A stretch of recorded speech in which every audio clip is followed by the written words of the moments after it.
The floor is yours, Dr. Mona. Okay, so we should just get started.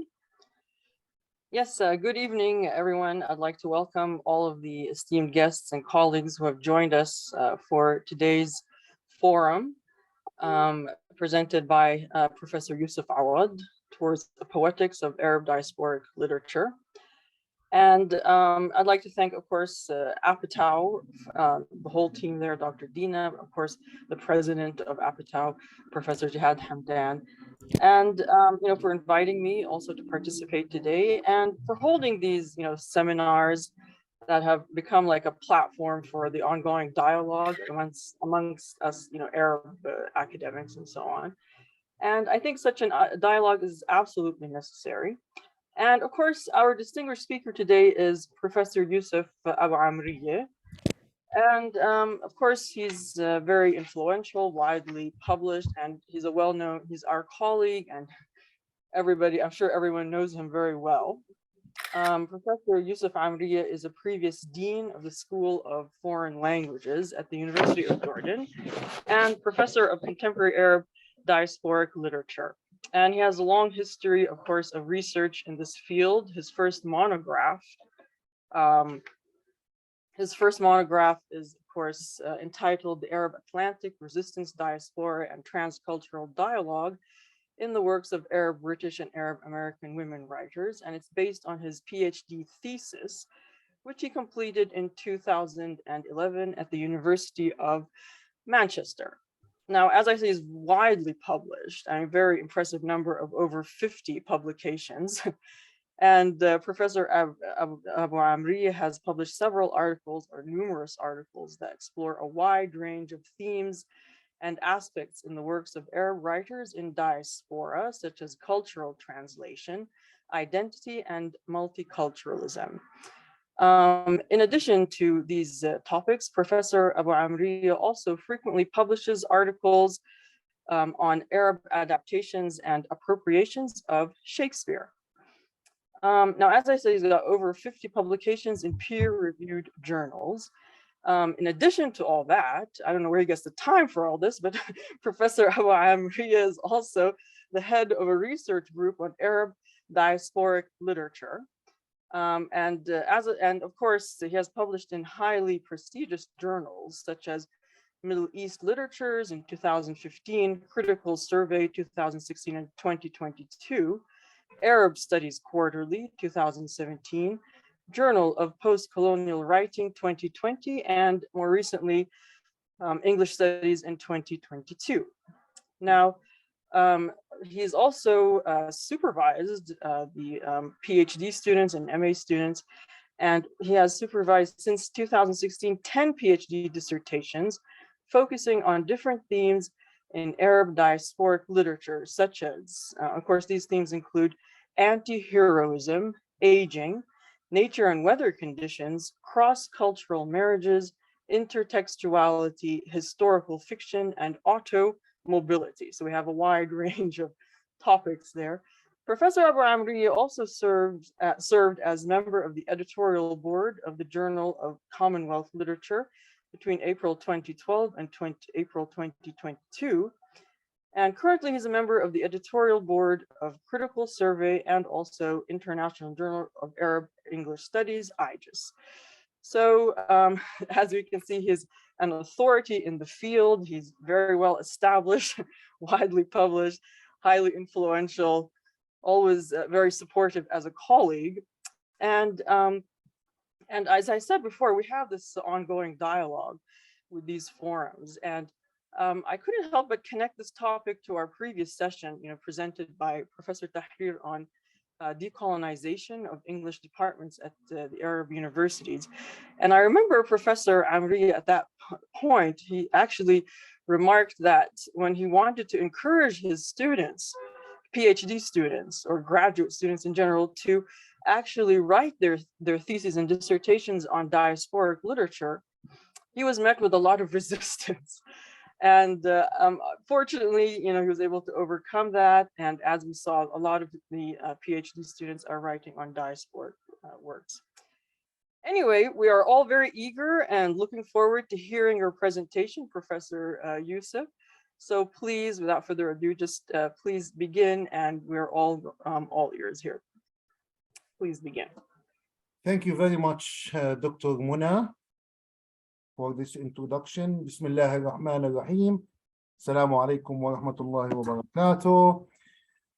First of all, I would like to thank Apitau for inviting me to give this talk and share with you, colleagues and graduate students, some ideas about Arab diasporic literature.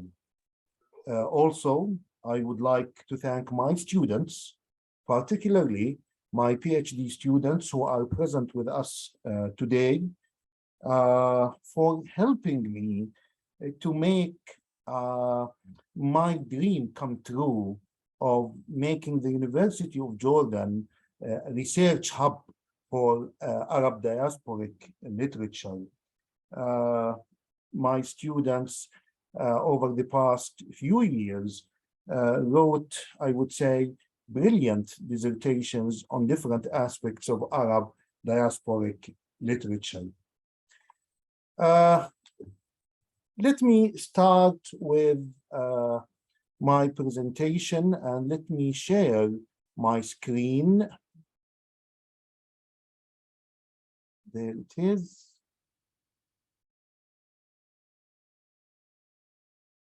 I hope that you can see my screen.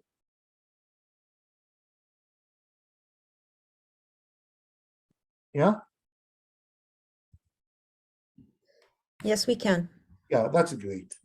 So the title of my presentation and my talk is Towards a Poetics of Arab Diasporic Literature. And when I thought about making the presentation for Apitau's academic forum, I thought particularly about this topic because over the past few years, a number of journals sent me articles to review them. And these articles, they were on Arab diasporic literature. So one of the things that I noticed when I reviewed these articles is that these articles were well written with beautiful, fantastic literary and critical analysis. However, what was lacking in these articles is the theoretical framework.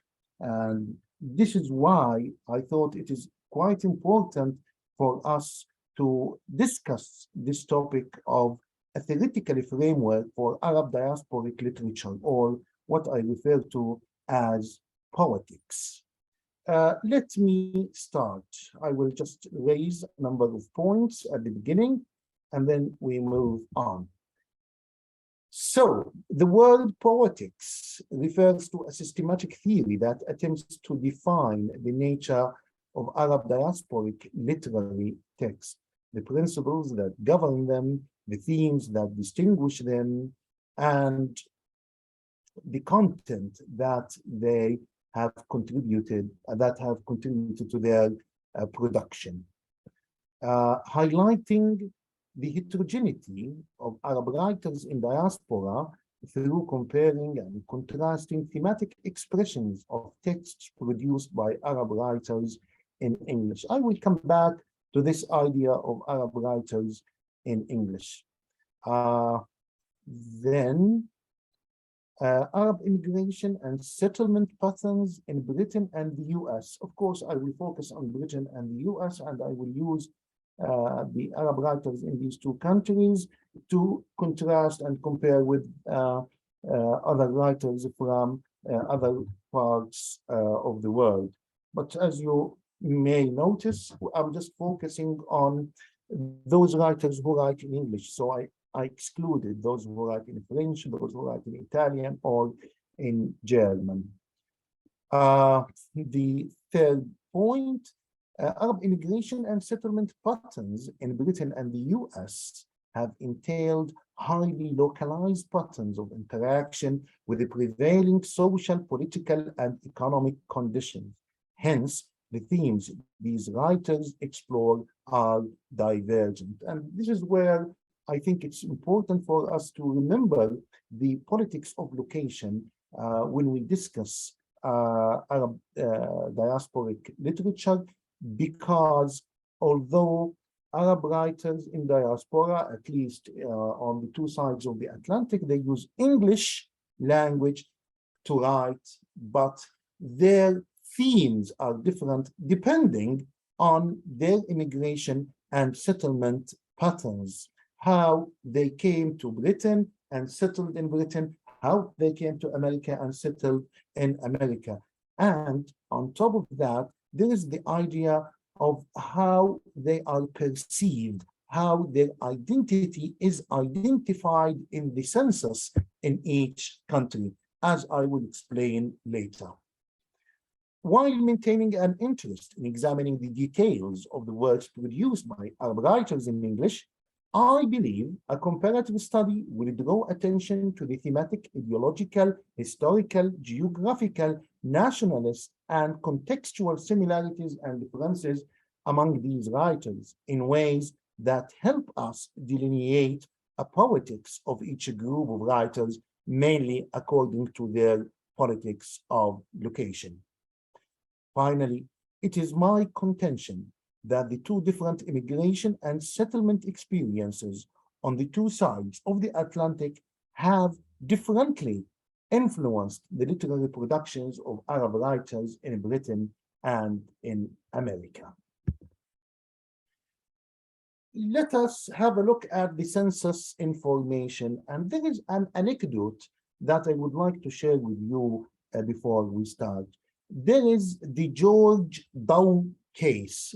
This is an interesting case of a Syrian immigrant living in South Carolina in 1914. He was denied the American citizenship on the basis that he did not meet the racial requirement of the US law, which limited naturalization to aliens being free white persons. The shocked Syrian community managed to resolve the problem by demonstrating that they were Arabs and therefore members of the Caucasian race. Dow was finally granted citizenship. The judge ruled that Syrians were to be classed as white persons and were eligible for naturalization. The sense of Christian entitlement to share in whiteness was markedly evident in the Dow case. And from that day, from 1914, Arabs became classified as Caucasians. So they are classified in the US as white. This is why it is very hard to tell exactly how many people can trace their ancestry to Arab origins, although other institutions like Zorbi institution give some estimates, as I will show you in a second. So while Arabs in the US are officially categorized as Caucasians, meaning white, in Britain, they are officially classified as an ethnic group. Therefore, the identity of an Arab living in America is definitely different from the identity of an Arab living in Britain. While an Arab living in America is theoretically a member of the mainstream, in Britain, an Arab is a member of the ethnic groups. So it is estimated, and here I said estimated, because as I said, Arabs are not classified as a separate group in the US Census. So it is estimated that 3.7 million Americans trace their roots to an Arab country. The most recent US Census was made in 2020. So the results are coming out gradually. In Britain, in contrast, in 1991, Arabs were categorized as others. They were categorized as others, which means that they did not fit in any ethnic group, and therefore they were relegated to others. But in 2011 census, Arabs were officially recognized as a separate ethnic group, and therefore it is estimated again that 230,000 Arabs live in the UK, according to the 2012 census. Of course, we are still waiting for the results of the 2021 UK census. Again, the results are coming too slowly. Now, I would like to start my discussion of this topic by looking at this quotation from one of the colleagues who has been working on Arab American literature for a very long time, one of the first people to work on this topic. It is Stephen Salaita. And this quotation is from his book, Modern Arab American Fiction, published in 2011. And in the introduction of this book, he says, I spent the entire summer and autumn of 2005 writing the manuscript that eventually was published as Arab American Literary Fictions, Cultures, and Politics in January 2007. And this was one of the first books on Arab American literary texts. It ended up being the first book-length study of Arab American literature. An absence in the marketplace had been amended. This is where my bad luck comes into play. When Arab American literary fictions, cultures, and politics was in production, I started noticing an upsurge of Arab American novels. These novels, of course, were not available as I was composing and editing my manuscript, and they were appearing faster than I could buy and read them. This upsurge was fantastic for the literary and intellectual marketplace in which my book participated, but it was something of an encumbrance for the book itself. I counted around 7 or 8 Arab American novels published between the time that I submitted my manuscript to the publisher and the moment that the book appeared in print. By the time my book was published, then it was immediately outdated. That was the best piece of bad luck I have ever experienced. I am aware that by the time what I am now writing becomes an actual book, it too will be outdated. And he was right in saying this, because I will explain in a minute what happened. This generation of Arab American novelists is keeping me busy. The sort of dynamism now apparent in the Arab American literary tradition is indicative of the helpfulness necessary to assert a categorical distinctiveness. But fiction, especially the novel, has emerged in the past decade as a formidable art form in the Arab American community. 10 years ago, when I first became interested in Arab American writing, I could read the entire novelistic canon in less than a month, something I actually did. Now, a backlog of novels crowds my to-read bookshelf. So what Stephen Salaita says here about Arab American literature only is emblematic also of Arab diasporic literature in general, because in addition to Arab American novelists, there were also Arab British novelists, Arab Australians, Arab Canadians who were publishing their books too fast, to be quite honest, for academic research to follow. Just to show you what Stephen Salaita means, I just want to share with you this info, or this table. Over the past 8 years only, so from 2015, at least 33 new novels by Arab diasporic writers were published, including 12 since 2020. And if you look carefully at the table, you would see the peak. The peak is in 2019, that is before the outbreak of the COVID-19 pandemic. And because of the pandemic, things slowed down, but gradually they picked up. So far, in 2022, we have just spent there are 3 months left of the year, and 4 novels are already published, and I expect 2 more novels to be published before the end of this year. I follow always what is being published, and I keep up-to-date list. In addition to what Stephen Salaita has just said, I would like to share with you the titles of the books that were published since, let's say, the end of the 1990s about Arab writers. I would like to draw your attention to the titles and the disagreement over categorizing these authors. So the first book is by Jeffrey Nash, published in 1992, The Arab Writer in English.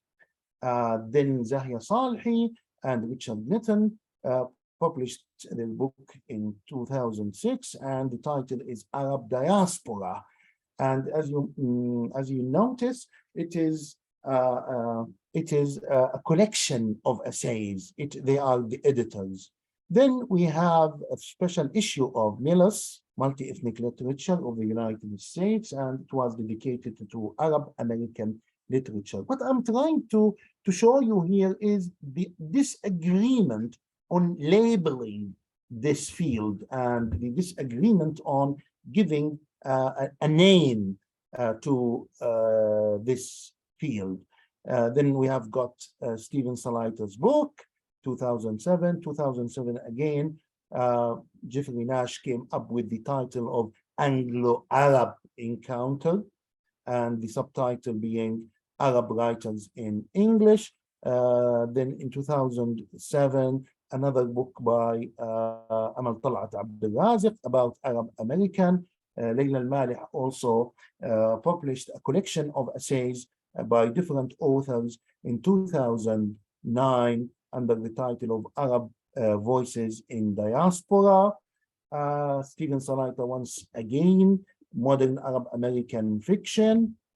Wa'il Hassan also came up with a book titled Immigrant Narratives, Orientalism and Cultural Translation in Arab American and Arab British Literature. This is the first time that the term Arab British appears. And actually, I myself, I contributed to this dialogue by publishing my monograph, which is based on my thesis, which I started in 2007, and I came up with the concept of Arab British. So by the time I finished my PhD and published my book, it was 2012. But actually, I used it earlier than that. I used it around 2008, and I presented it in a conference in Germany. Then we've got Nouri Yana, who also published a book, a collection of articles in 2013, and this time he focuses on the politics of Anglo-Arab and Anglo-American literature. By Anglo-Arab, he means Arab-British as equivalent to Arab-American. And then Carol Fadda, who focused on Arab-American literature as a transnational literature. Then we've got representations of Arab men by Arab American women. So focus is almost always on Arab American novelists and writers. Mazen Naous also wrote his book on Arab American novel. And then we've got Marcus Smets, who uses the concept of Anglophone Arab representation, Anglophone Arab representations. And the most recent book is by Tasneem Akhtait, and she uses the term Anglo-Arab literature. So apparently there is a kind of disagreement on how to label this literature. And for me, this is something that I would call what is in a name. What is in a name? This is a quotation from Shakespeare's Romeo and Juliet. So there is a disagreement on how to call this field. Is it Arabic literature in English? Or is it Arab diasporic literature? Or is it Arab Anglophone literature? Or would we simply refer to it by saying Arab American, Arab British, Arab Australians, Arab Canadians, and so on? And here I would like to quote from Nouri Ghana from the introduction of his book, which I have just mentioned a few minutes ago. Not surprisingly, it has become quite common to approach Muslim and Arab American creative endeavors in a homogeneous fashion, and hardly in terms of nuanced struggles to break out the ethno-racial identity solidarity matrix and confessional modes of production and reception. This identity imposition disposition is frustratingly symptomatic of the publicly held image of diasporic Muslim and Arab American literatures since the pioneering work of Khalil Gibran, who played along with the Orientalist horizon through which his work was shaped and perceived. Of course, I did not start my presentation by going back all the way to Khalil Gibran and Amin al-Rihani, but I think most of you are aware of how they played on these Orientalist images in order to present themselves as mediators between the East and the West. And of course, all of you are aware of Khalil Gibran's famous book, The Prophet. So what muddies the waters is that Arab American scholars have not yet resolved their differences on the issue of labeling. This is the point that I was trying to highlight.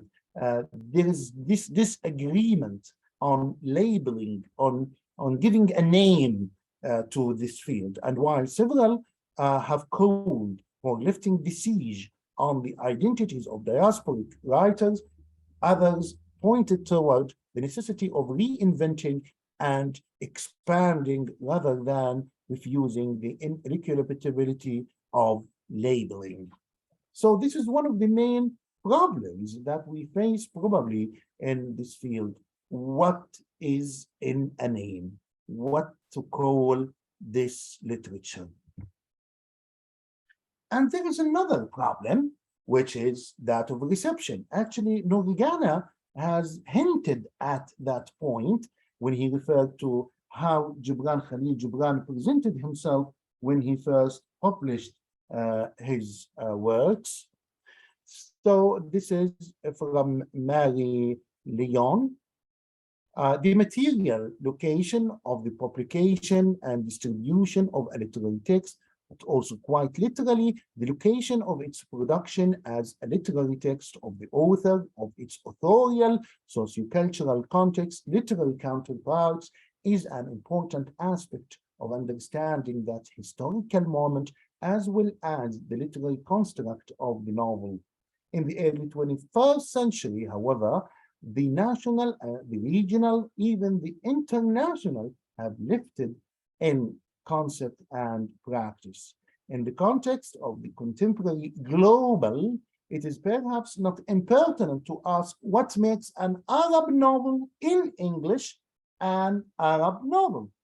What is its location, or more appropriately, locations of production, circulation, of reception, and consumption? What are its contexts of meaning? What I am interested in this particular quotation is the idea of reception, how Arab diasporic literature is received in the West, and therefore how it is labeled, how it is classified.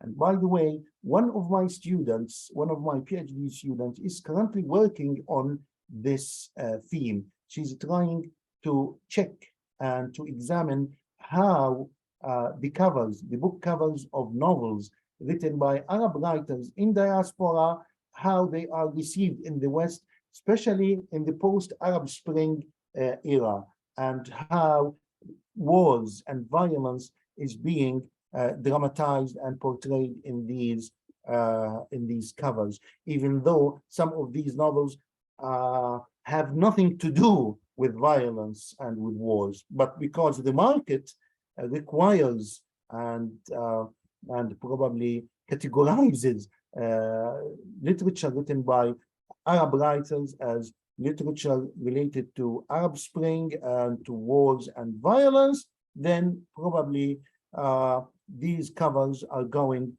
to reflect this assumption. So now I have looked at some of the problems that this field faces, but now I would like to propose two important themes that we should look at and we should pay attention to as we try to delineate a poetics of Arab diasporic literature. The first theme is the idea of digital diasporas. And I'm quoting here from Sandra Bonzanesi. And Sandra Bonzanesi says, the ubiquity, speed, and instantaneousness of connectivity allowed by new digital technologies have changed the way in which migration is experienced and distance is mediated. New affordances allowed physical distance to be bridged through digital proximity, compressing space and time. These affordances are now readily available and easily affordable for people across the global north and the global south. And they profoundly transform the ways in which communities are built and sustained over long distances. The old notion of diaspora, which accounts for the interruption of the unity between territory, nationhood, and the state, is now remediated through new forms of diasporic digitality that allow people to keep in touch with the homeland, but also establishing new connections across diasporas through multiple affiliations and intersections provided by cross-media platforms. Well, this is, I think, one of the most important themes that any reader of Arab diasporic fiction will come across more frequently, especially after the pandemic, after the COVID-19 pandemic. I will give examples from a novel written by Layla Abu Al-Ila. Layla Abu Al-Ila is an Arab-British novelist. The title of the novel I'm quoting from is Bird Summers, and I'm going to focus on two quotations or two characters. The first one is Moni, and the second one is Salma. Moni and Salma, they are friends. Moni is a Sudanese woman living in Britain, whereas Salma is an Egyptian woman who lives in Britain and who is married to a British man. So this is they have gone on a journey, and they were isolated from the world for a couple of days. And then this happens. Moni's phone, dormant in the cottage because of the poor signal, suddenly came to life. Every day from the grounds, she phoned Adam's care home. Adam is her son. He is disabled, and she left him with a care home to check up on him, but she had not switched on her data. Now, the wireless signal picked up messages from her mother and from Murtada. Murtada is her husband who lives in Saudi Arabia. Missed calls too, a direct command from her father demanding an immediate and urgent call. She called home without hesitation, alarmed because the message had been sent a day ago. Her parents' faces glowed from the screen. her mother in national dress, her father with a grizzly chin as if he had skipped shaving.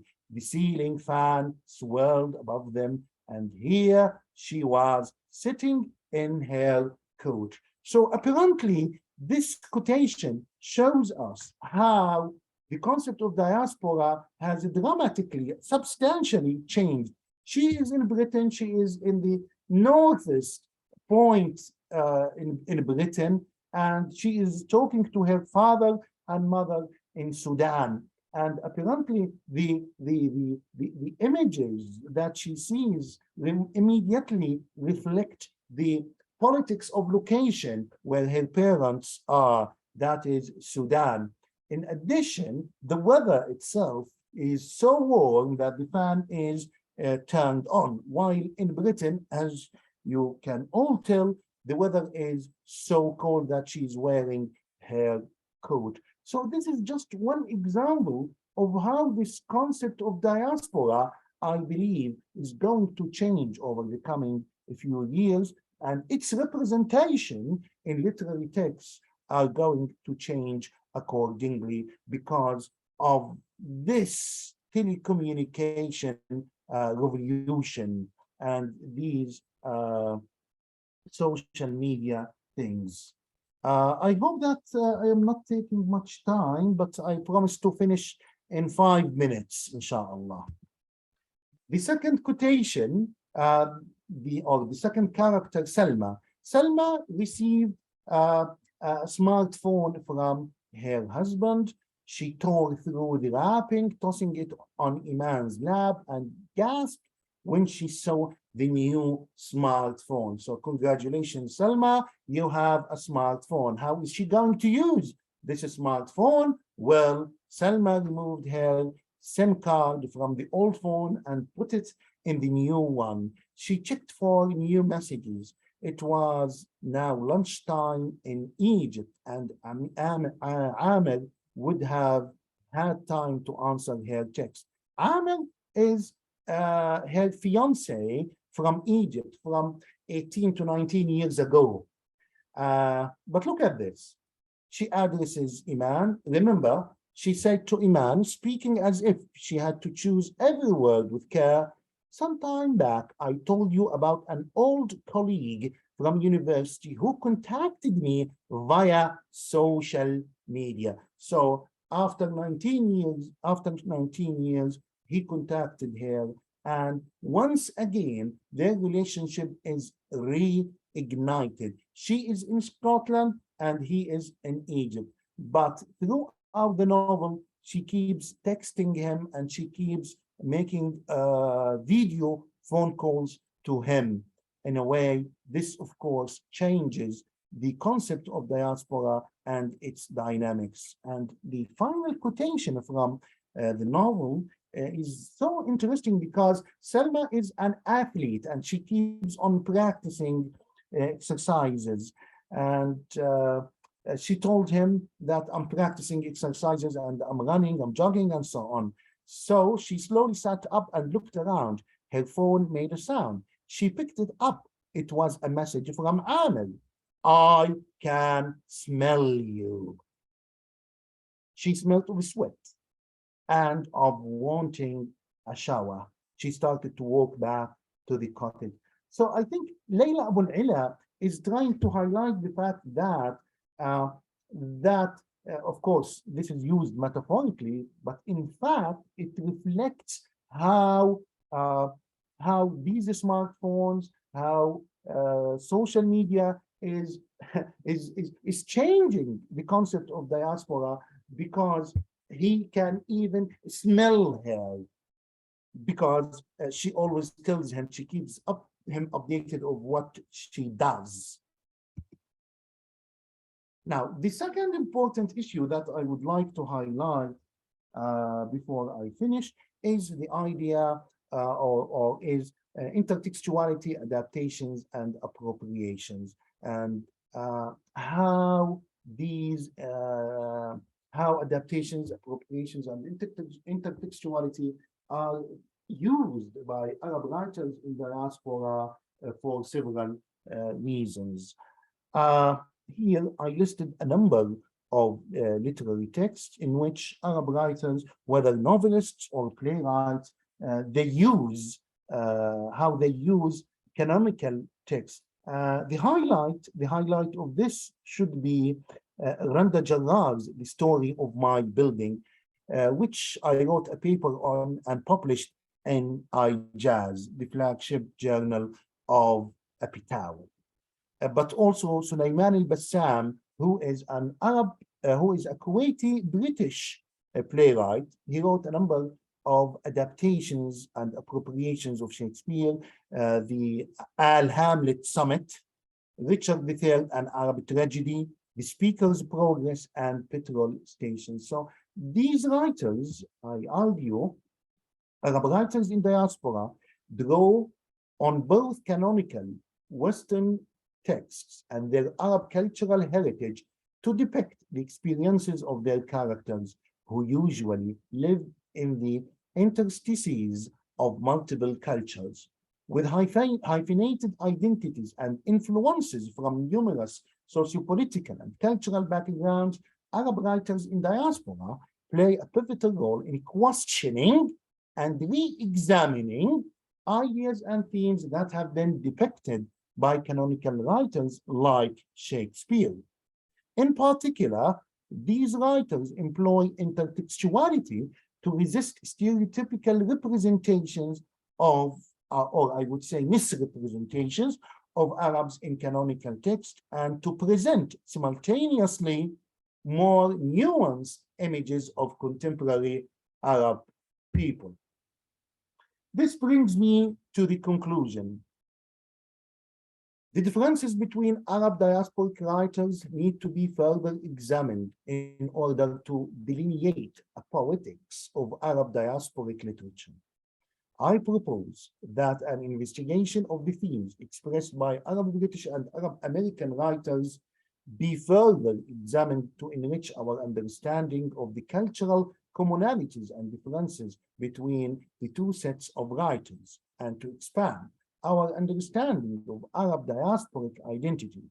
In addition, an examination of specific themes in the works of Arab Australian writers like Nada Awal Jalal and Randa Abdel Fattah, and Arab Canadian writers like Rawi Haj, in conjunction with those of Arab British and Arab American writers, would enhance our understanding of the concept of Arab diasporic literature in the 21st century.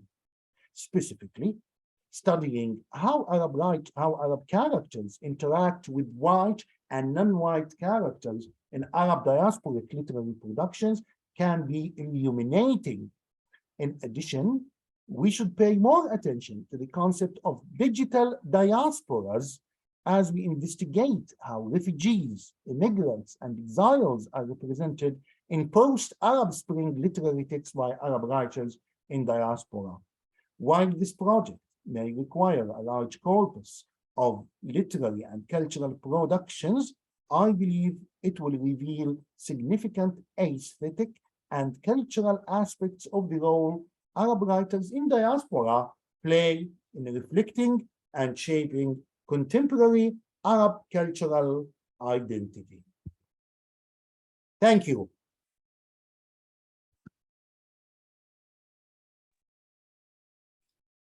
Thank you, Professor Yusuf, for this enlightening presentation. Lots of interesting topics were raised here, and we look forward to hearing any comments or questions from the from all the participants, from any of the participants. Who would like to who has a comment or would like to ask a question?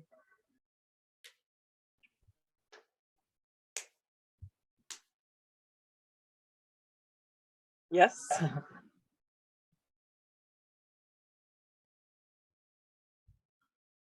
Professor Jihad, yes, please. Thank you very much, Professor Abu Amriya, for this very interesting and enlightening presentation on an issue of great importance in culture, in both culture and literature. diasporic literature or Arab literature in diaspora. You have alluded to commonalities, and you have, in a way or another, highlighted, though not in detail, that this literature has a concern or has been concerned in one way or another with issues of importance in the Arab world. Mm-hmm. My question is, where is Palestine in this type of literature? Where is this Arab important issue? Where is occupation? Where are the dreams of Palestinians to liberate, to live just like all other people in a free country, in a free Palestine? Would you kindly make a comment on this? Yeah, thank you very much, Professor Jihad, for this important question. Well, this brings me to Arab writers of Palestinian origin, Arab writers in diaspora of Palestinian origin. To be quite honest, we've got the lion's share, to be quite honest with you, of those writers in diaspora.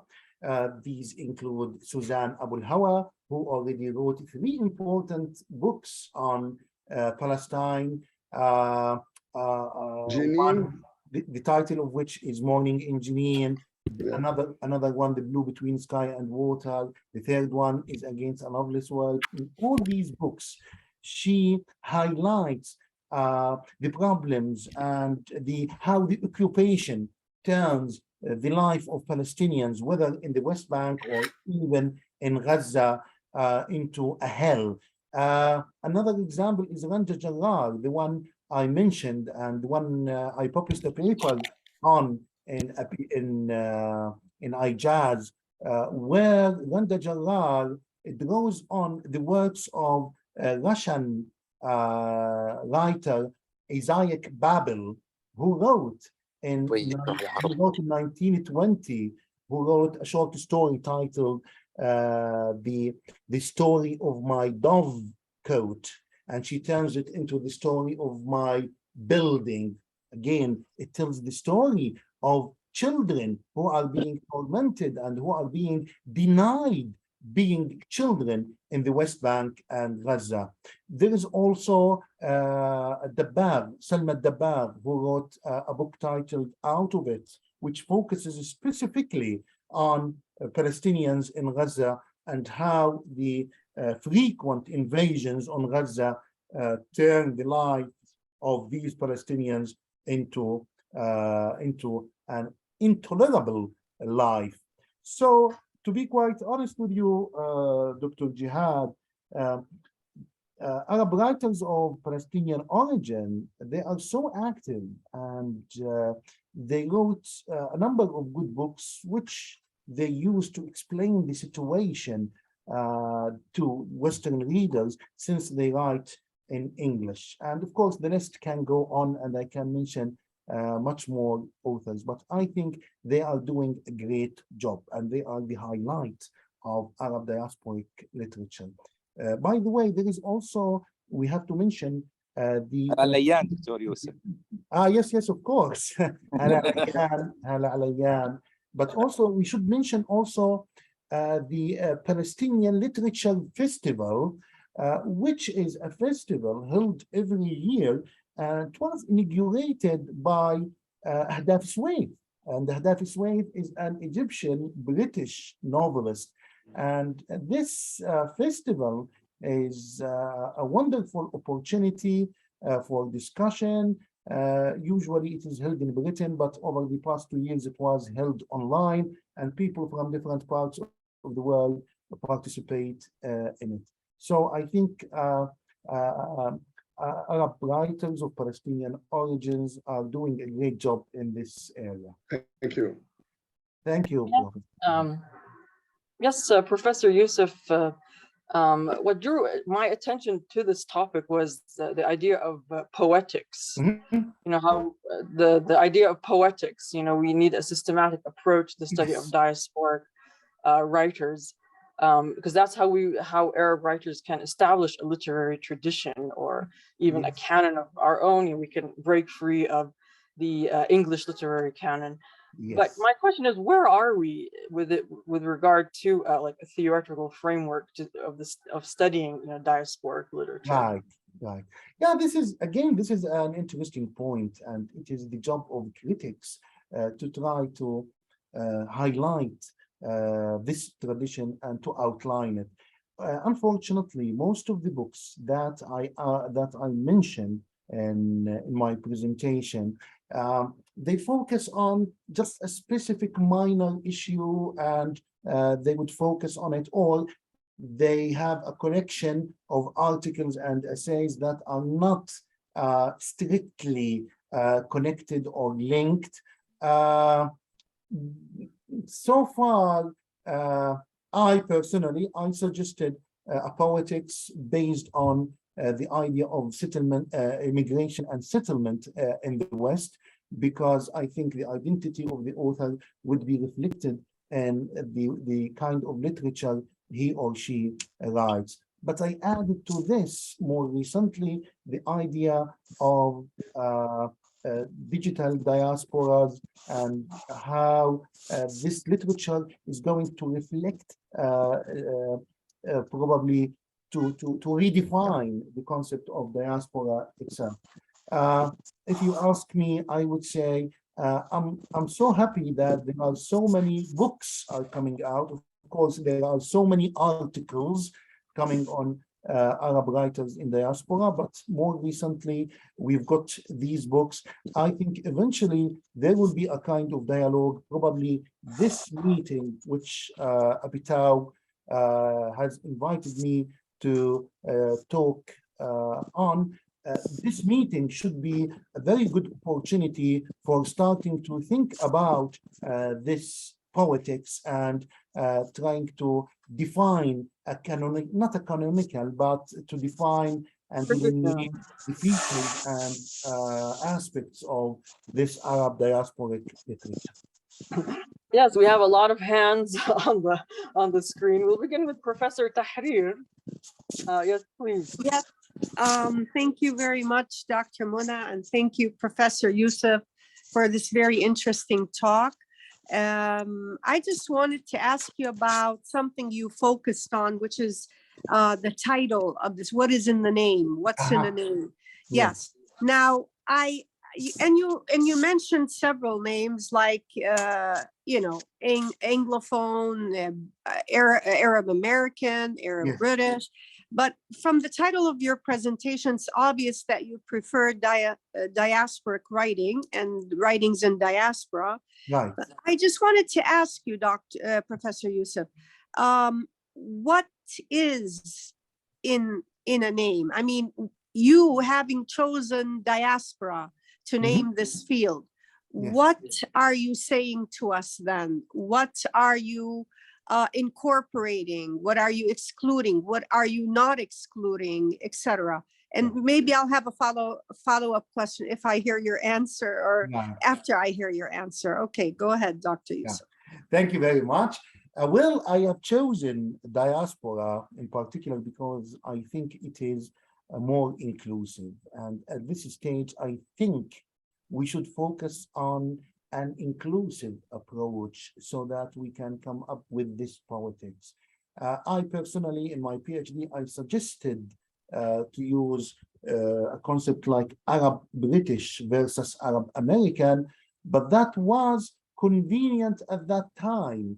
At that time, that is in 2011, because as Stephen Salaita has just mentioned, or as I have just explained from Stephen Salaita, there were not so many texts available.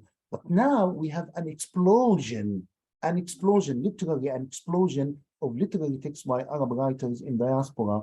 And I think it is a good idea to try to come up with this concept of diasporic literature, Arab diasporic literature at this stage. I don't know, in 10 years, probably we need to revert to another label, to another name. But I think at this stage, I prefer diaspora because it is inclusive and it can cover different Arab writers from different parts of the world, or let's say from the four corners of the world. Can I follow up? Of Dr. course. Mona? Okay. I knew that I would have a follow-up question. Because you chose diaspora, Professor Youssef, are you, and you want to be inclusive, then my question is, should we limit the study of literature not originally written in English? For example, let me, like Mahmoud Darwish, for example, is a poet who lived in exile, right? He lived, I think, for 10 years in Paris, France. He was in Russia for a while, and this when it was the Soviet Union. Yes. He lived in different parts of this world. But he wrote in Arabic. Can't we read this literature in translation? And Murid Barghouti is another one. Yes. He lived in exile in Europe. I forget, not Bulgaria, maybe it was Hungary. It was Hungary where he lived for 17 years. And he wrote in Arabic, not in English. Now, the reason I ask that, or I'm commenting on this, Professor Youssef, is because sometimes I find the literature written in English in the United States of America, in Britain, for example, it's basically immigrant literature. It's basically about the difficulty that these people have in settling in, or maybe even responding maybe in a reactive way to the kind of discourse or the kind of, let's say, discrimination they face in their adoptive homes in the United States and Britain. And the focus becomes on their hybridity. And it doesn't really have much to do, like Professor Jihad asked about Palestine, with some exceptions like Susan Abul Hawa and others, their focus is, I don't know, but diluted or diluted, let me say. It becomes more of the American experience, the immigrants' experience in America, their hybrid identities, their, if you understand what I'm saying. So maybe if you want to be more inclusive, it should be including also Arabic texts in translation. What do you think about that? Yes, of course. Arabic text written in translated into English should be included as long as the author himself or herself lives outside probably his or her homeland. For instance, in addition to Mahmoud Darwish, there is Hanan al-Sheikh. Hanan al-Sheikh publishes in Arabic, and her literature is immediately translated into several languages, of course, including English. And her literature, her works are included under this umbrella.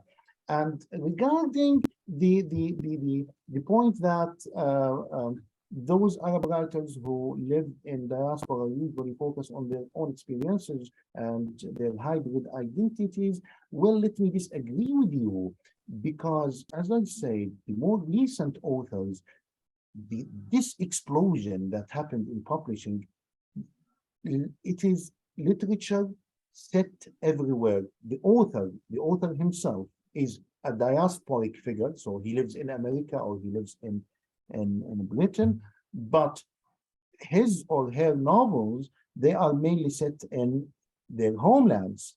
Take, for instance, Susan Abul Hawa's Morning in Jenin. It is mainly set in Palestine. Hal Alayan's two novels, Salt Houses and The Arsonist City, they are mainly set in Lebanon, Palestine, Kuwait, in the Arab world, and they represent the experiences of these characters as they are away from their homes, whether they are dislocated in another Arab country or they are even dislocated within Palestine in a different city. But I totally agree with you. I accept, and this is why I have chosen the concept of Arab diasporic literature. Literature written in Arabic should go easily under this umbrella, and as long as the author himself or herself belongs to diaspora, lives in diaspora. I hope that I answered your question. Thank you very much, Professor. Okay, so let's look at some other questions or comments. We have Dr. Amin, if you would please. Yeah. Can you hear my voice? Yes, we can hear you, Yes. Dr. Amin. Okay, thank you. First of all, I should sincerely like to thank Professor Yusuf for his kind invitation to attend this meeting. Actually, he left no stone unturned in his presentation about the literature of diaspora. Actually, Dr. Or Professor Jihad Hamdan preceded me by asking about Palestine, and now I would like to ask about if there is any kind of relationship between the literature of resistance or post-colonial literature and this kind of literature, the diasporic literature. Thank you very much, Dr. Amin, for this question. All these clever questions, they are really so stimulating, and they work me hard. Yes, of course, there is this strong relationship between resistance literature and diasporic literature, and I mentioned this in the final slide, in the conclusion, whereby I say that those Arab writers who live in diaspora, they present issues from the Arab world in a strategic way, in a clever way, by using intertextuality, by using adaptations, and by using appropriations. For me, and as a person who have been reading this kind of literature and doing research on these works, I think this is so effective and so efficient because a Palestinian issue is presented to a Western author along the lines of something that they are aware of, something that they have experienced, something that they understand easily. Let me give you example and show you where resistance is. Again, I will look at Randa Jarrar's short story, which is the story of my building. So Randa Jarrar bases her short story on a short story by a Jewish Russian short story writer. The title of that short story is The Story of My Dovecoat, and it's about a young boy who is so clever, so smart, but because he was Jewish, he was denied entrance into schools in Russia at the beginning of the 20th century. And the story also depicts to us pogroms, the kind of violence that was perpetuated against Jewish people in Russia. Randa Jarrar takes this paradigm and transposes it to 21st century Palestine, specifically Gaza, where a young boy is so successful in school, and he's promised by his father to build him a dovecoat in overcrowded Gaza. When he goes to buy the material, he did not find materials because Gaza is under siege. Even when he returns home and he does not find his house because his house was bombed by Israeli tanks. So in this way, Randa Jarrar creates a parallel situation where the two boys suffer pretty much from the same problem, but it is in the case of the Palestinian child, he has no house. The house itself has gone. It's because of the military or because of the Israeli frequent attacks on Gaza and destroying buildings. And I think you've just noticed in last year, in the recent attack on Gaza last year, that the Israelis, they were bombing houses and residential complexes. And in fact, Randa Jarrar picked that idea, and that story was written around 2012, I believe, 2012. So yes, in a way, this is a kind of resistance. This is a kind of a counter narrative. This is a kind of giving the reader in the West another narrative that they have been unable to open their eyes to. So I hope that I answered your question. Yes, you do. Thank you, Doctor. And of course, it is written in English so that it is not mitigated by translation, and the writer knows exactly what kind of words to pick and to choose. Okay, thank you. Okay, thank you. Now, of course, we have a question from Manal Abu Ruman. Yes, thank you. Oh, ahead. good evening, everyone. Good evening, Professor Youssef. Thank you for the invitation. And of course, thank you for this interesting, let's say, presentation. I'd like also to say that it revived memories of a great course that we have taken with Professor Youssef, Arabic texts in English. That was really a wonderful course, which we have learned a lot in that course. My question is, Professor, is digital diaspora the same as virtual diaspora? And how do you situate this kind of diaspora, let's say on cyberspace? How do you situate this kind of diaspora or these texts or perhaps subtexts within Arab diasporic literature? Mm-hmm. Okay, thank you, Manal, for this question. Yes, it's all about virtual reality. And one thing that I forgot to mention in Bert Summons is that Layla Abu Layla also uses magical realism. So she uses magical realism at the same time she uses this kind of digital diasporic things. So in a way, everything turns into a hyper reality. And the Salma begins to imagine her boyfriend or her ex-fiance coming to Britain, running in front of her. In a way, things are blurred. Reality is no longer easy to grasp.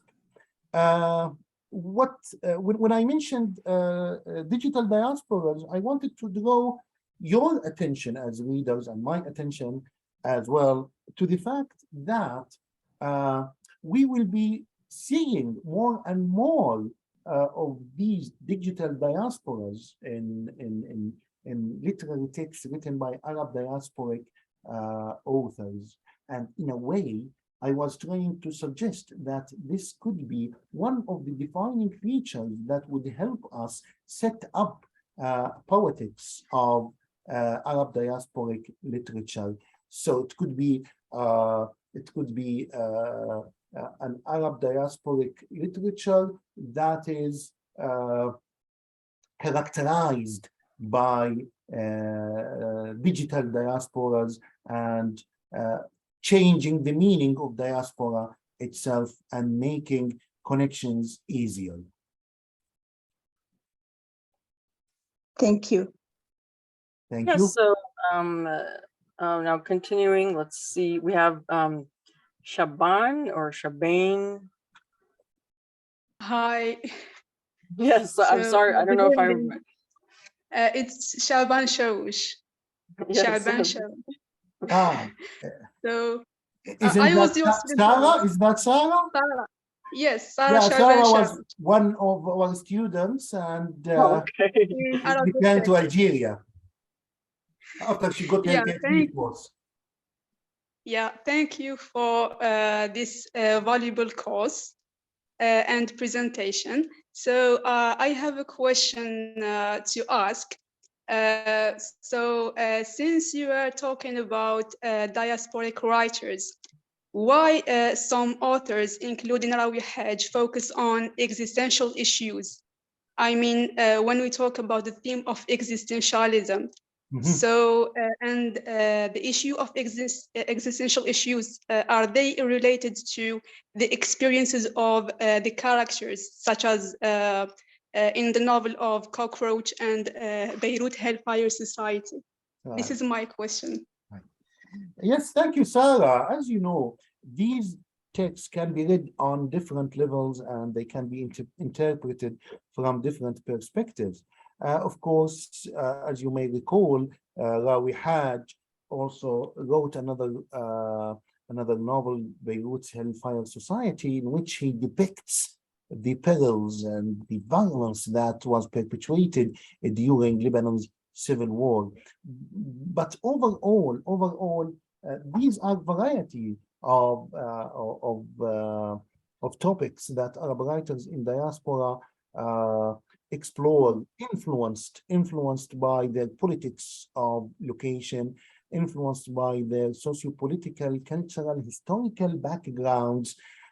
So this kind of diversity is so healthy, and of course, this comes under the influence of postmodernism, multiplicity, and of course, post-colonialism.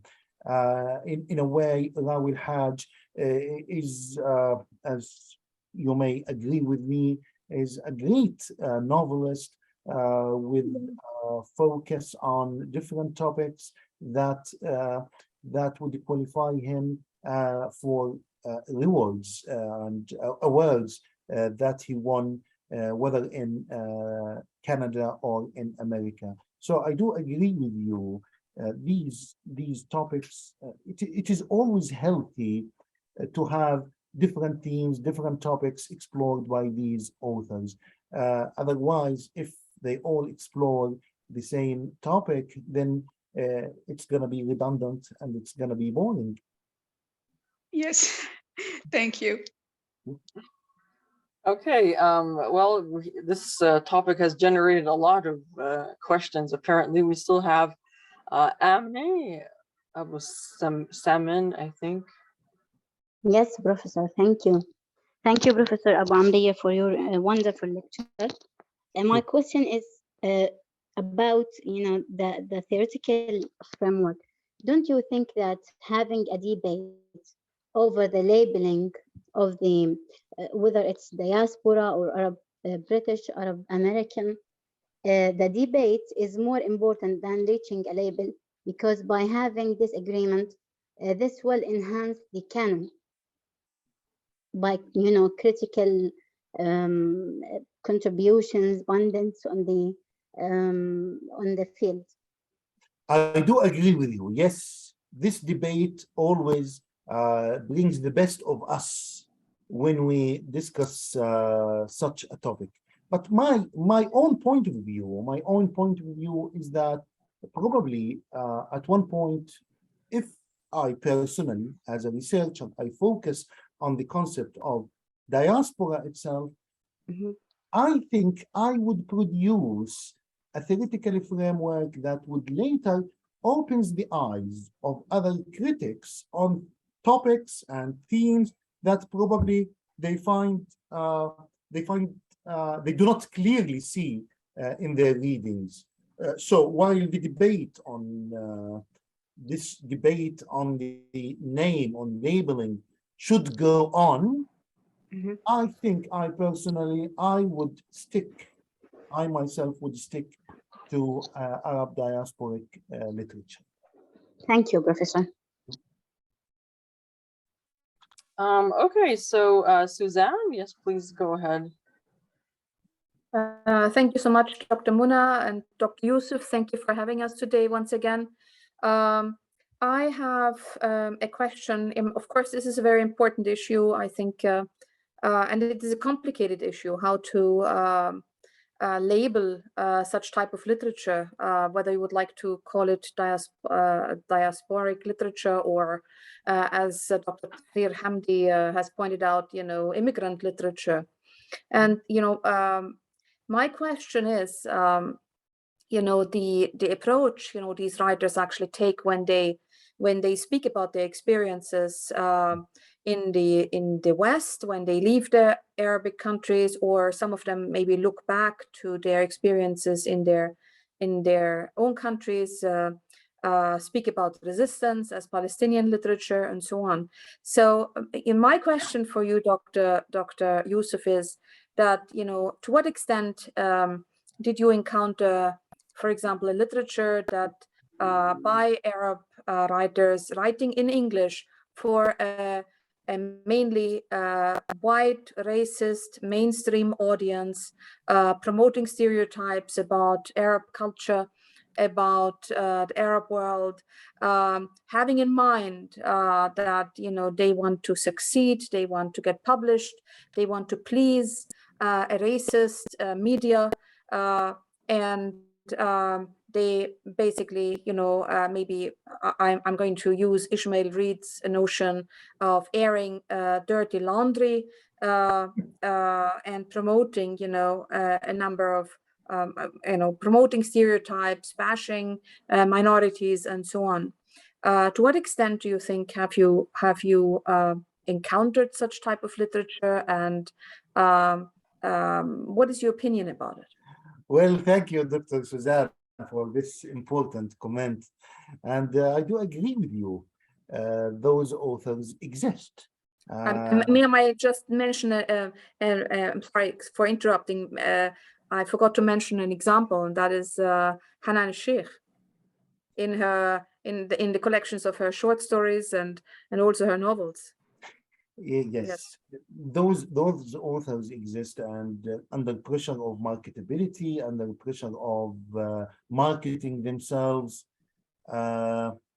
yes, they do exist. But I personally, I would say, on a on a scale of 10, I would say, I may be optimistic, but I would say 70% of the authors who write in English, 70% of them are doing a very good job in presenting a good image, if you want, of Arabs to the whole world.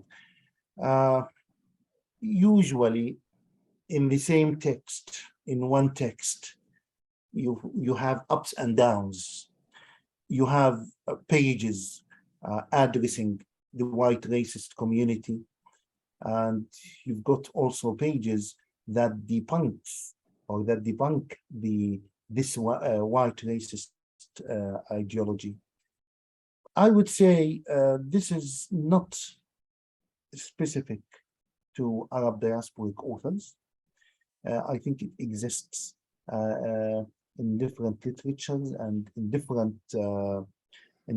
diasporas.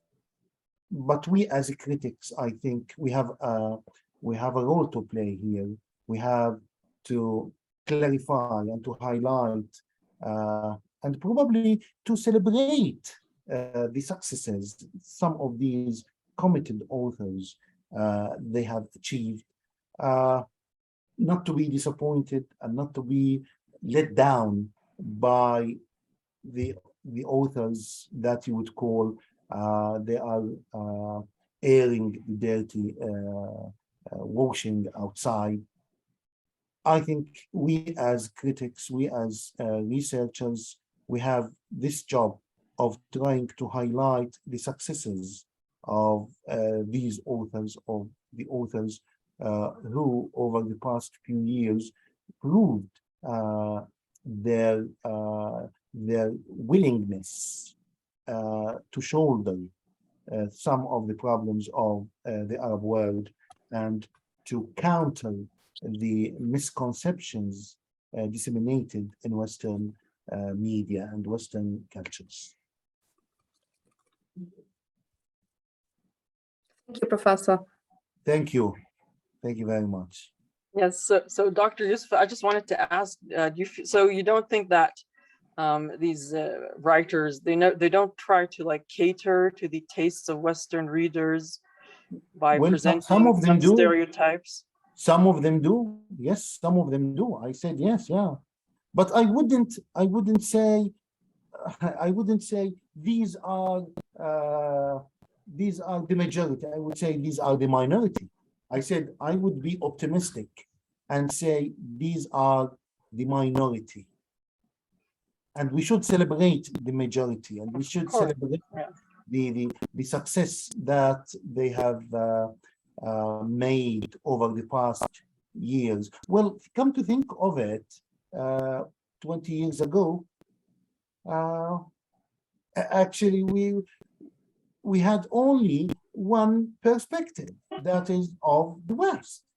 But now we have different perspectives, some of them coming from these Arab diasporic authors. Yes, so we still have a lot of people who want to participate. We have Afnan. Yes, if you could hear me. Yes, go ahead, please. Yes, good evening, Professor Awad. Good evening, all.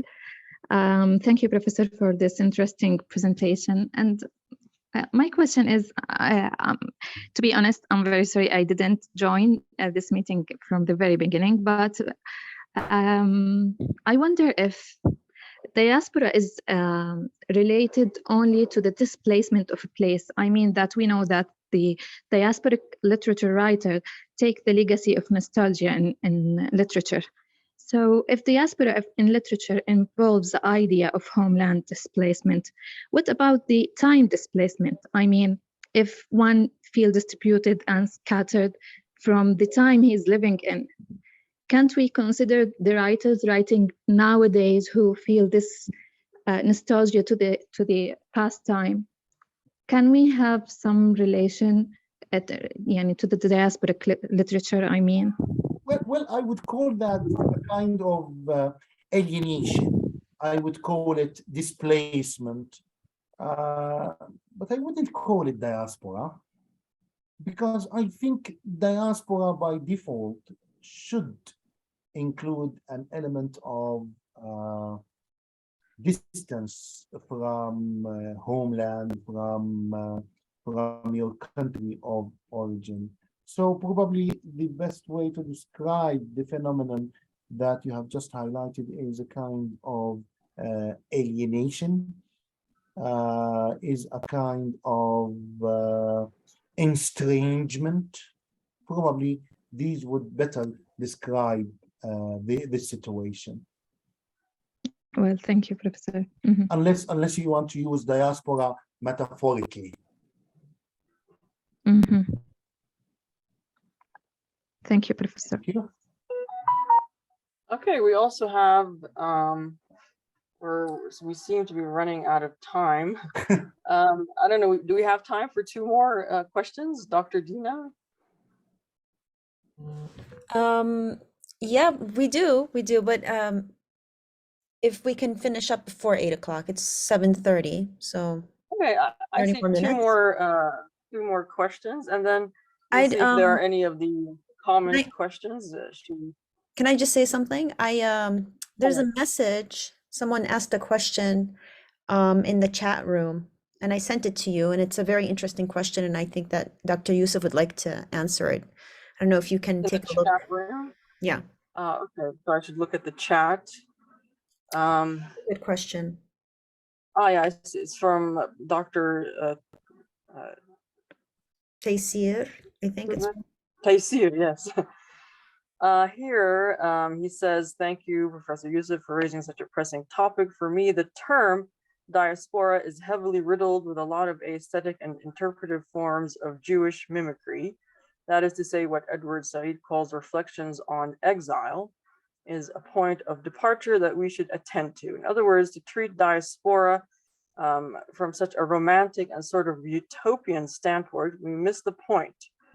More concretely, falling into a mere Western and Jewish pattern of diaspora is truly reductive and confining as well. We are besieged by an extreme Western center as once proposed by Tariq Ali. This said, it is worth challenging the pledges of diaspora by dismantling its thematic and cultural dogma.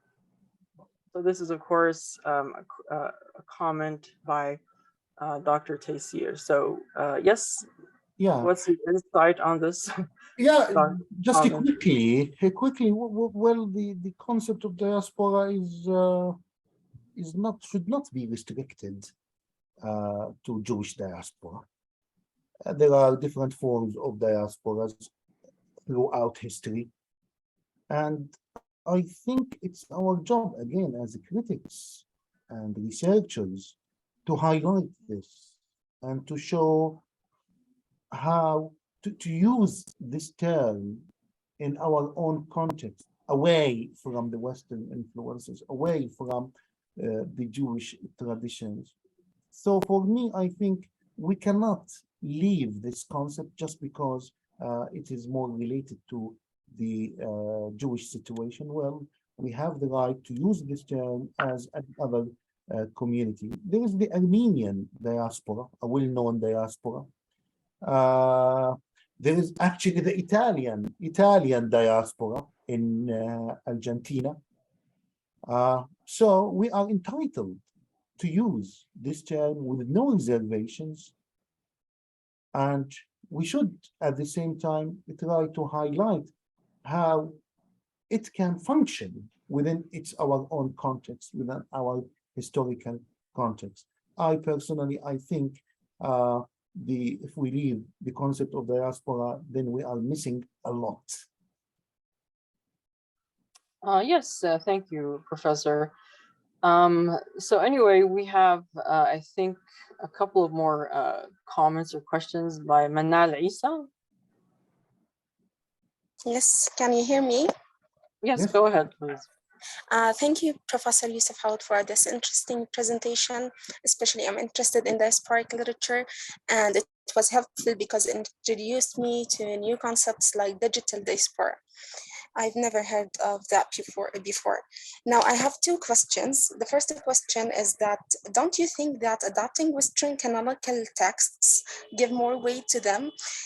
Whether these adaptations criticize the canonical works or not, don't you think that they reinforce the canon? And my second question is that is about digital diaspora. I want to know more about it. Do you think that the representation of this technology in diasporic literature make diasporic experience more traumatized or less traumatized? And thank you so much. All right, thank you very much. Well, starting from your first question, again, the idea of having a canonical text and rewriting or even writing against this canonical text, this is again an important aspect and an important tool of resistance. If an author manages to expose, debunk, and undermines the very basis on which this canonical text has become canonical, then this is a great achievement. You see my point? In other words, if an author is able to undermine the authority of this canonical text by rewriting it and by writing back to it, then this is a great achievement. And to be quite honest, this happened. So look at how Shakespeare, no matter how great he is, look how he is undermined from feminists, from post-colonial, even from Arab point of view. So this is again a healthy job, and I wouldn't stop from undermining and from rewriting and writing back to these canonical texts. Whether we like it or not, these canonical texts, they exist. They have done their bit of misconceptions and destruction. So now it's our job to rectify that. How do we do that? It is through a process of adaptations, appropriations, and intertextuality. The second question is about digital diaspora. Well, I think this is this is something that we will encounter more and more, not only in Arab diasporic literature, but also in other diasporic literatures. And of course, after the COVID-19 pandemic, this has dramatically increased. So you cannot write a novel now without incorporating technological development and advances, and how these technological advances, how they reshape and reconfigure the concept of diaspora itself, as we have seen in, for instance, in Bert Summons. That was just a short example, but I can give you more examples from other novels written by Arab writers in diaspora over the past 2 years. Almost in every novel, there is that kind of reference to digital diasporas and how smartphones, social media are turning the concept of diaspora into a new thing. Thank you so much. All right, so we'll take one final question from Hatim Muhammad. I will try to wrap it up. Thank you, Dr. Wada. It was very informative presentation. Thank you. And also, what makes it very interesting are the comments that came, after that. Well, let me, first, look at the theoretical framework as they, mentioned, before. Do you think that we are looking at literature that's written by Arab, whether they are, diasporic or they are free writers, the Western lens also? I don't hear you. My voice. Yeah, there is a problem with the connection. Yeah. Yeah. Okay. So if you speak slowly, I can pick up the message. Okay. How about right now? Yes, excellent. Yeah. See, when we look at the, diasporic, writings, we look at it through the framework of the Western lens, right? So we are evaluating the literature according to what is being dictated by the other, what we call it, the colonial lens. Come to diaspora is a label that is used by, Jewish. And do you think we are using it to show our victimization? Writers who are writing about their nation, for example, Palestinian. Do you think they are using it to show that they are victimized, or they are writing, going to this corner of writing because they are forced? The explicit meaning of diaspora means they are forced to leave their country. But there are some, writers who leave their country for free. There is no forcement here, right? So can we include these people, those writers, with these diasporic writings? Also, when they are writing, from, abroad, can we see that there is compromising narrative there?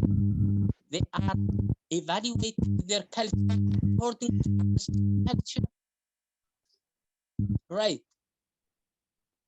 Did you get my point? Let me. Thank you very much. There was an issue with connection, but if I understand you, you were trying to say that if we use this paradigm, if we use this theoretical framework, then we are reinforcing probably Western traditions, Western concepts. Is that the what you were trying to say? Yes, because what we know, what I want to say that our narrative is oriented, there is orientation in our writings. Most of Arab writers who are writing right now, they are, oriented because of the international prizes. So they are following this criteria. They are not writing for the sake of their, culture, but they are evaluating their culture according to the other power. That Okay, is what I mean to say. see. I see your point. Well, thank you very much. That's not always the case, I would like to say, or this is at least what I think. Well, if you look at the works of Layla Abu al-Ila, for instance, I think she's one of those authors whose starting point is entirely different from the Western point of view.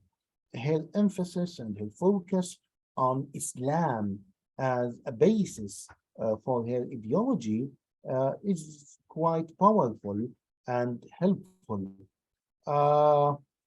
There are other authors whom I could cite, and I would argue that their starting point is not a Western point. On the contrary, they try to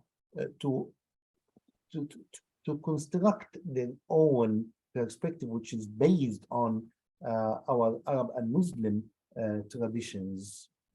But once again, it's always very hard to categorize and to pigeonhole these authors, because in a literary text, you would find ups and downs, you would find multiple discourses, you would find also multiple narratives. So it's always difficult to pigeonhole.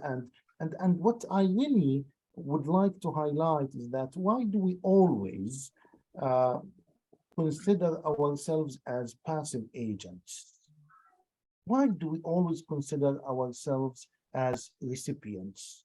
Well, from my experience in reading Arab diasporic literature, I think it depends on how you look at things.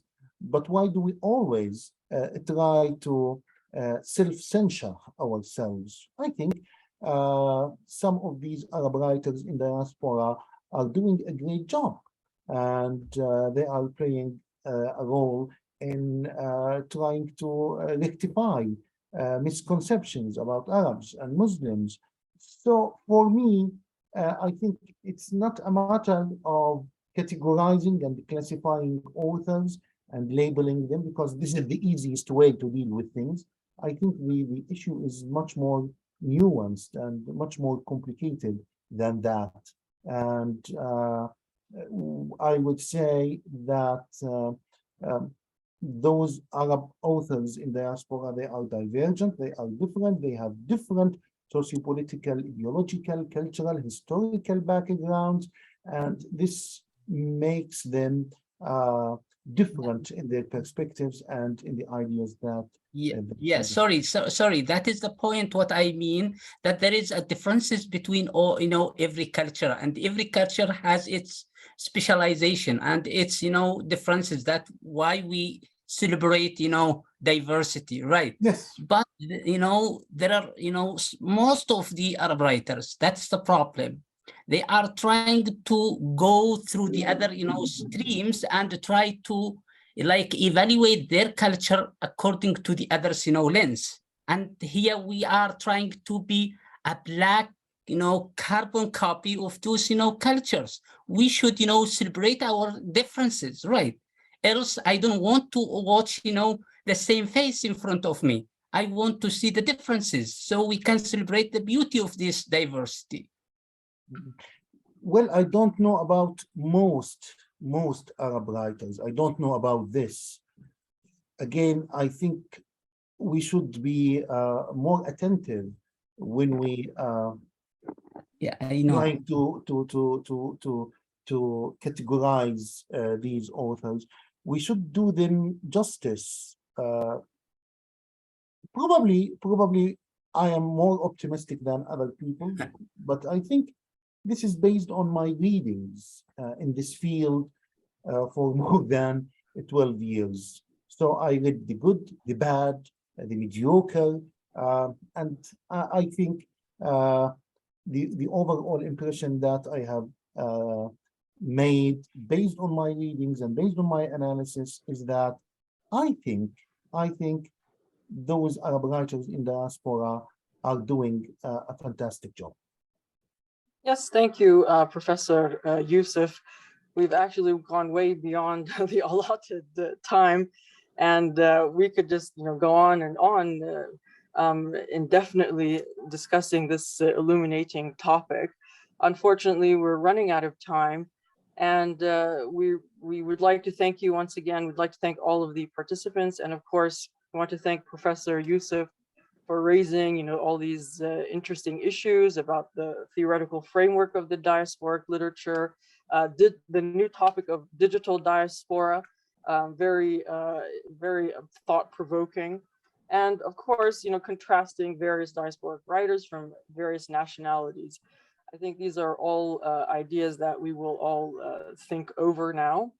And so I think we can wrap things up. Yeah, a final comment. Yeah, a final comment. Actually, I would like to repeat my thanks to Apitao for hosting this event. And I think this is a good platform for us in the Arab world to begin a good discussion about literary, linguistic, cultural, and so on things. It is, one of the things that I always repeat, I don't want to play the victim. We are agents. We have our, we are powerful agents. We can take the opportunity, continue our discussion, and always come up with our own narratives and come up with our own perspectives. I think this forum, the forum itself, is a wonderful idea because it opens our eyes on issues that probably we were unaware of. And I would like also to thank the participants for their good questions. Again, these important questions are eye-opening questions because they would help me as a researcher to reevaluate my research and to reevaluate where I am going. So thank you very much, Dr. Muna, for being the moderator, and thank you for Apitao, represented by its president, and also Dr. Dina for opening this discussion and for the whole idea behind Apitao's academic platform. Yes, so I think that's about it for everyone. Yes, Dr. Dina. Well, thank you, Dr. Youssef, for your wonderful presentation. Thank you, Dr. Muna, for moderating this presentation. It was delightful. I'd also like to open the floor to Dr. Jihad. I'm sure that he has something to say or would like to add. Thank you very much, Dr. Dina, for all the efforts you have exerted to make this possible. Thanks of special kind should go to Professor Abu Amriye for this very interesting talk, very illuminating talk, very attractive talk as well. I am not a man of letters, I am a linguist, but I love literature and I enjoyed being part of the participants in this seminar, this talk. Thank you again. Muna, you have done an excellent job. Thank you very much indeed. Your smile was always there for anyone to be encouraged to listen more and probably to ask also. I would also like to thank all participants for being with us. They were not idle participants. They were Yes. dynamic, they were active, interactive. Their questions With the are clever very questions. important. Yes, they may guide future research, Yes, just as yes, Professor absolutely. Abu Amriya has alluded. Yes. Thank you very much indeed. In fact, I myself still think that the term diaspora is a question in itself. What is in a name? Is it, Professor Tahrir has also highlighted part of it, is it equal to al-manfa or equal to al-shatat? And for me, this makes a difference. Yes. So where is it? I mean, it's English, I understand, but I understand that in English there is also exile. Where is it? Is it the case that diaspora has a negative connotation? Is it neutral? I mean, such questions probably are still open for further discussion. Anyway, the forum is for all this. Thank you very much indeed. And thank you for making our meeting more interesting. And I'm sure we will be meeting soon in another interesting talk seminar. Thank you all. Abitao is all yours. With this, I'd like to finish my speak, and Professor Abu Amriya will have the final word. Thank you. Thank you very much. Thank you very much, Professor Jihad. Actually, it is a wish, a final wish. May I ask all the participants to wish Manchester City to win this game over Aston Villa? Mr. Abu Amriya, what are you doing? Manchester City is they'll win. Liverpool is going down. No we are neutral anyway. We are not like diaspora. it is the club of Arab diaspora. Yeah, because we will start to divide. Thank you. Thank you very much. Thank you all. Thank you so much. Bye-bye. Bye-bye. Have a good evening, everyone. Bye-bye. Bye. Thank you. Bye-bye. Goodbye. Goodbye.